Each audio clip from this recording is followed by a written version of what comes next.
بسم اللہ الرحمن الرحیم نحمدہ و نصلی علی رسول الکریم اما بعد۔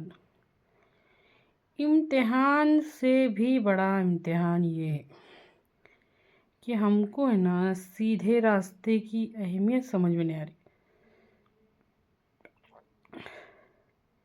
امتحان سے بھی بڑا امتحان یہ ہے کہ ہم کو ہے نا سیدھے راستے کی اہمیت سمجھ میں نہیں آ رہی۔ اگر انسان سمجھ جائے نا، ایک دم کھل کے اس کے سمجھ میں بات آ گئی نا، تو وہ اپنے آپ کو ریڈی کریں گا، تیار کریں گا امتحان دینے کے واسطے۔ آگے بڑھتے چلے جائیں گا، پڑھتے چلے جائیں گا، کوشش کریں گا، محنت کریں گا۔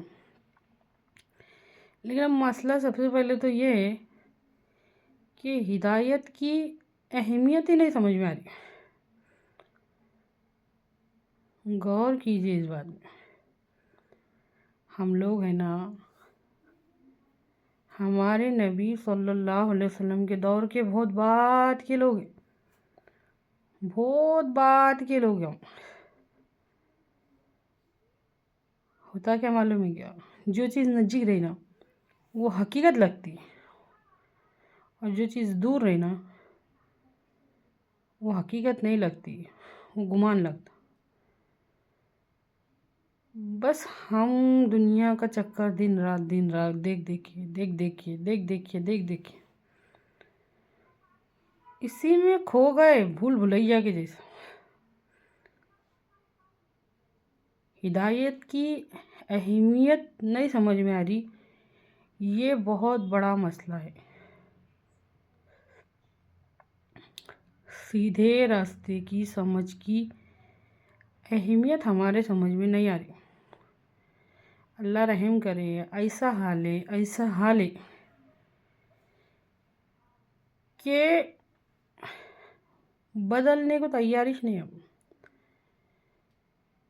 ایسا کبھی آپ لوگوں نے دیکھی ہے؟ فلاں اجتماع میں سے آئے، درس گاہ میں سے آئے، یہ چیز پڑھے، یہ کرے، پھر بدل گئے بولے تو ایسے بدل گئے کہ کنٹینیو نیک اعمال پہ قائم۔ ایسا نہیں ہو رہا۔ یہ سن لیے تو بدل گئے، وہ کر لیے تو بدل گئے۔ بدلاؤ بہت مشکل سے مشکل ہو گیا۔ بدلاؤ نہیں آ رہا۔ ہاں، تھوڑی دیر کے واسطے آنکھ نم ہو جاتی، دل نرم ہو جاتا، پھر آدھے گھنٹے کے بعد، 1 گھنٹے کے بعد پھر تو ایسا کیوں؟ یہ بھی امتحان سے بڑا امتحان ہے کہ سیدھے راستے کی سمجھ کی کوئی اہمیت نہیں ہے۔ ذرا غور کر کے دیکھو، کسی اور دعا کے بارے میں اللہ تعالیٰ نے سوچ کے دیکھو،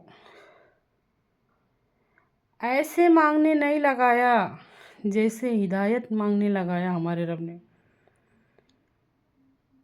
جتنی بار نماز پڑھو گے، جتنی رکعت نماز پڑھو گے، ہر رکعت میں جب بھی سورہ فاتحہ پڑھو گے تو اللہ تعالیٰ سے ہدایت مانگو گے، اہدنا الصراط المستقیم، ہم کو سیدھے راستے پر چلا، ہم کو سیدھے راستے پر چلا، ہم کو سیدھے راستے پر چلا۔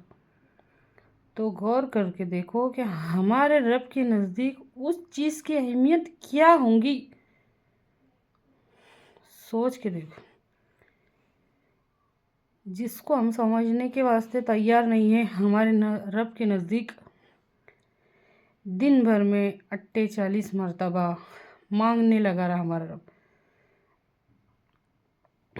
فجر میں 4، ظہر میں 12، عصر میں 8، مغرب میں 7، عشاء میں 17۔ تو کیا اہمیت ہوں گی ہمارے رب کے نزدیک اس کی؟ غور کیجئے۔ اور اہدنا الصراط المستقیم کا مطلب یہ نہیں رہتا کہ اے اللہ مجھے اسلام کے 5 ارکان پر چلنے والا بنا دے، اے اللہ مجھے صرف اور صرف اسلام کے 5 ارکان پر چلنے والا بنا دے۔ ہرگز نہیں۔ علم کو محدود مت کرو، دین کو محدود مت کرو۔ دین 5 شعبے ہے، 5 ارکان نہیں۔ اللہ تعالیٰ نے ہم تمام انسانوں کی دنیا اور آخرت دونوں کی کامیابی دین پہ چلنے میں رکھی ہے، 5 شعبوں میں پر چلنے میں رکھی ہے، صرف اور صرف 5 ارکان پر چلنے میں نہیں رکھی۔ اے اللہ کہنے سننے سے زیادہ عمل کی توفیق دے، آمین۔